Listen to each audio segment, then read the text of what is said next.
Hi everyone, I'm Vanessa Marin, a sex therapist based out of California. Today, I'm going to share with you 4 things I would never do to my partner. After 2 decades in the sex therapy field and working with thousands of couples, I've learned a lot about what makes a relationship work and what doesn't. These are the things I prioritize in my own relationship to keep it strong, connected, and intimate. Let's dive in. Firstly, I would never make my husband Xander do all the initiating when it comes to sex simply because he's the man. It's important to recognize that both partners should feel equally responsible for maintaining the intimacy in their relationship. I think this is an outdated idea of relationships that puts a lot of pressure on men and doesn't acknowledge the fact that women have sexual desires too. Women should feel empowered to express their needs and desires openly. I'm sure many of you ladies can relate to wanting sex just as much as your male partners. It's a natural and healthy part of any relationship. According to multiple surveys, data shows men generally initiate sex more frequently than women in relationships, but it's good to mix things up. Variety is the spice of life after all. Let's be honest, who doesn't love feeling desired? It's a wonderful feeling to know that your partner finds you attractive and wants to be close to you. It's a huge turn-on to feel wanted by your partner, and it's a great way to keep the spark alive. When both partners take turns initiating, it keeps the relationship dynamic and exciting. When only one person initiates sex, it can start to feel routine and even boring. This can lead to a lack of enthusiasm and a decrease in overall intimacy. But when both partners are actively initiating, it adds an element of excitement and spontaneity to the relationship. It keeps things fresh and unpredictable. Initiating sex also shows your partner that you're attracted to them and that you enjoy being intimate with them. It's a powerful way to communicate your feelings without words. It's a way of expressing your love and desire for them physically. Physical touch is a crucial aspect of any romantic relationship. Plus, it can be really empowering to take charge in the bedroom and let your partner know what you want. It builds confidence and strengthens the bond between you. If you're used to your partner doing all the initiating, it might feel a little awkward or even scary to start initiating yourself. But stepping out of your comfort zone can lead to amazing experiences. But trust me, it's worth it. The more you practice, the more natural it will feel. Start by dropping hints, like a flirty text or a lingering touch. These small gestures can build anticipation and excitement. You can also be more direct and tell your partner exactly what you want. Clear communication is key to a healthy and satisfying sex life. Remember, initiating sex is not about pressuring your partner or making them feel obligated. It's about mutual desire and connection. It's about expressing your own desires and keeping the spark alive in your relationship. By taking an active role, you contribute to a more balanced and fulfilling partnership. Next, I would never make my husband feel bad if he isn't in the mood for sex. It's crucial to understand that everyone has their own needs and boundaries, and respecting those is key to a healthy relationship. It's important to respect your partner and give them space. Otherwise, they will start associating sex with negative emotions. This can lead to a cycle of avoidance and discomfort that can be hard to break. Let's face it, there are times in every relationship where one partner might not be in the mood for sex. This is a natural part of any long-term relationship and should be approached with sensitivity. It could be due to stress, fatigue, or any number of other reasons, and that's completely normal. Life can be demanding, and sometimes physical intimacy might not be a priority. Our libidos fluctuate, and we're not always going to be in sync with our partners. This is a common experience and doesn't reflect on the love or commitment in the relationship. However, when one partner pressures the other for sex or makes them feel guilty for not being interested, it creates a negative dynamic in the relationship. This can lead to feelings of inadequacy and frustration. It can lead to resentment, insecurity, and a decrease in intimacy. Over time, this can erode the foundation of trust and mutual respect that is essential for a healthy relationship. It can also make the partner who is being pressured feel like they're not being heard or respected. This can create a barrier to open communication and emotional closeness. Instead of pressuring your partner, try to approach the situation with understanding and empathy. Open a dialogue about their feelings and listen without judgment. Talk to them about what's going on in their life and see if there's anything you can do to support them. Sometimes just knowing that you care can make a big difference. Maybe they're feeling stressed about work, or maybe they're just not feeling well.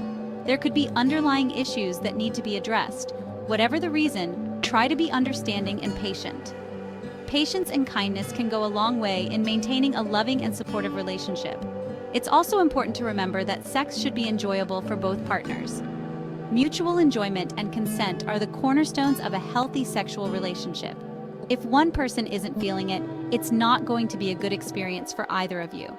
Forcing the issue can lead to negative feelings and a lack of desire in the future. So instead of forcing it, focus on other ways to connect with your partner, like spending quality time together or engaging in physical touch that doesn't lead to sex. These moments can be just as intimate and fulfilling. Remember, a healthy relationship is built on mutual respect and understanding. These values are the foundation of a lasting and loving partnership. By respecting your partner's boundaries and being understanding when they're not in the mood for sex, you're creating a stronger and more intimate connection. This deepens your bond and fosters a more loving and supportive relationship. Chapter 3. Never stay quiet about what I want in bed.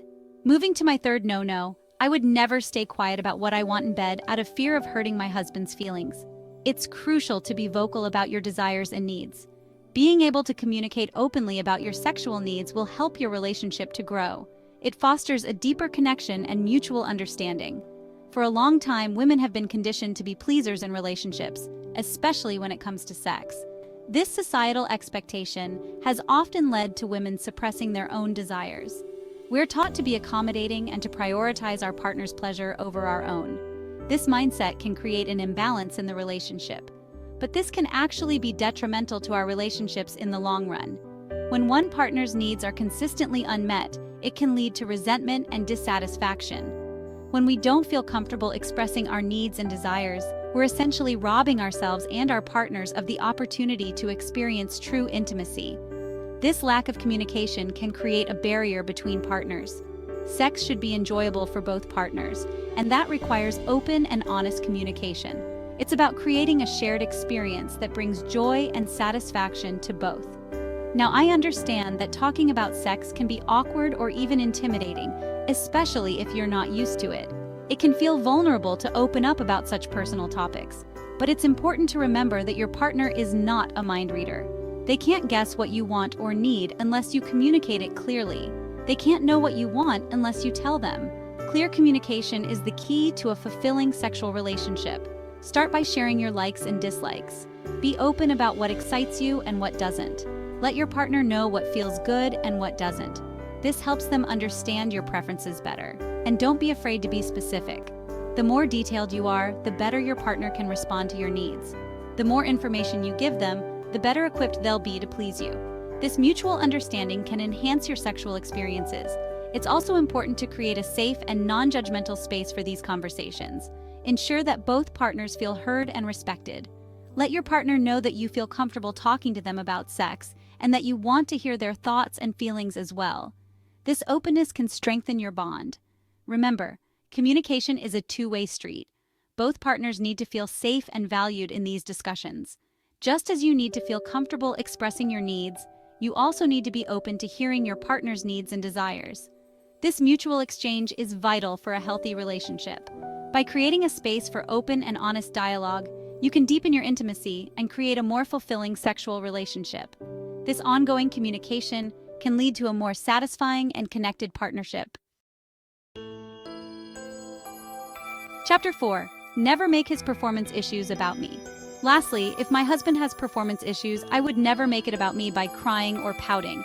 Accusing your partner of not being attracted to you and making them feel guilty will just distance them further. Performance issues are more common than you might think, and they can be caused by a variety of factors, such as stress, anxiety, or even physical health conditions.